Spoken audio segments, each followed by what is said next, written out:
You're listening to the Organize with Lorinda podcast. I'm your host, Lorinda Dishington Ortiz, a professional organizer and ADHD specialist in Massachusetts. Today, we're going to talk about perfectionism and why the quest for the perfectly organized home is a trap. First, I want to just reach out and say if you're struggling with clutter, I want you to know that you are not alone. Millions of people are struggling along with you. You are not broken and you are not lazy. My hope is that what you hear in the podcast today will lift you up and empower you. So let's get into it. I grew up thinking that perfectionism was a noble trait. In fact, I was quite proud to call myself a perfectionist. Who doesn't want to do things flawlessly, right? I've learned the hard way that perfectionism was the reason that I had a clutter problem. And if it goes on, it will continue to erode your self-esteem, stifle your growth, and ultimately lead to paralyzing overwhelm. So what is perfectionism? I'm going to give you a little dictionary definition here, so bear with me. The American Psychological Association defines it as the tendency to demand of others or oneself an extremely high or even flawless level of performance in excess of what is required by the situation. So what does that all mean? Basically that perfectionism is more than just have the high expectations. It is a mindset that equates self-worth with achievement. It's the voice that says, if it's not perfect, it won't be good enough. Over time, our mind can even trick us into believing that we too are not good. So while striving for excellence is healthy, perfectionism crosses the line. Because with perfectionism, our self-worth is based on performance. So one mistake or unmet goal can trigger feelings of failure and inadequacy. Over time, it can erode our self-confidence and even contribute to anxiety or depression. So what does all this have to do with clutter anyway? There is something called the perfectionism paradox.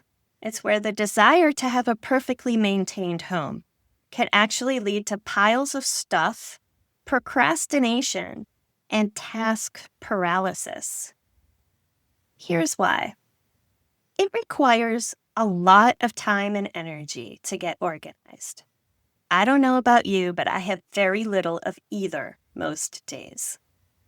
The problem is that the perfect circumstances almost never occur. So our perfectionist mind thinks if I can't do it perfectly, then I'm not going to do it at all. Meanwhile, the clutter builds. Another reason our perfectionist tendencies sabotage us is because we overthink things when we try to declutter. We get bogged down with every possible scenario. Should I keep this? What if I need it someday? What if I regret letting it go? And what's the result? The result is nothing leaves.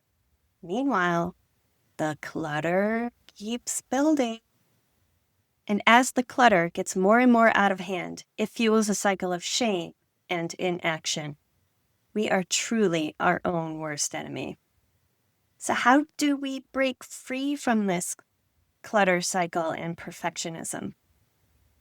We need to take small, manageable steps. Never underestimate the power of 5 minutes. Did you know that's twice the amount of time it takes to empty the dishwasher? We also want to aim for progress, not perfection. A little bit of decluttering is better than none at all. Again, 5 minutes truly matters. That's how long it takes to fold a load of laundry and probably put it away. So when we start, we want to start with something small, like a drawer or a shelf. And if we're not sure what to do with this drawer or shelf, Look in it and see if there's any trash. Starting with the trash is always a good first step. In fact, that's what Dana K. White, the decluttering guru, says to do.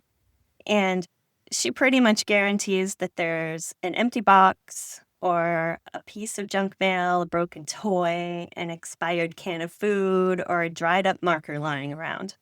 And I know that that's true in my house.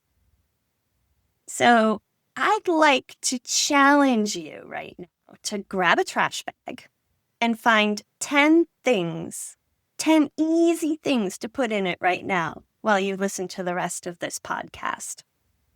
And then do it again tomorrow and the next day and see how you feel. Gaining these small wins truly does grow your confidence. We also want to create good enough systems. Forget about making it look pretty. It doesn't need to look like it's Pinterest worthy in order to be effective. I just have one caveat, and it's that you don't want to jump right in with the sentimental stuff. You want to leave all of that to the very end, because decluttering is like a muscle. The more you use it, the stronger it gets and the more confidence you have. And that's why we start with the easy stuff. Please, please, please, please, please leave the things that have an emotional connection to you alone for now. Set them aside, get a bin or have a safe place that you can put them as you come across them. That way they're safe and they're out of the way, and eventually you can circle back to them when all of the non-sentimental easy stuff is taken care of. If you're not getting anywhere on your own, it's okay to ask for help. Just make sure it's a non-judgmental person. If it's a family member that's always harping on you about this or that and your house is always a mess, blah, blah, blah, that is not the person that you want to help you. If you don't have someone in your life that can help, then hire a professional organizer. People are not born knowing how to declutter. Like I said before, it's a skill, and it's like a muscle, and it grows stronger with practice. It's also more fun when you have someone else to help you. So what are you waiting for? Reach out to me, to a family member, a friend, and even another organizer. You'll be glad you did. After all, you are worthy, and you deserve it. Until next time, I'm wishing you peace and love.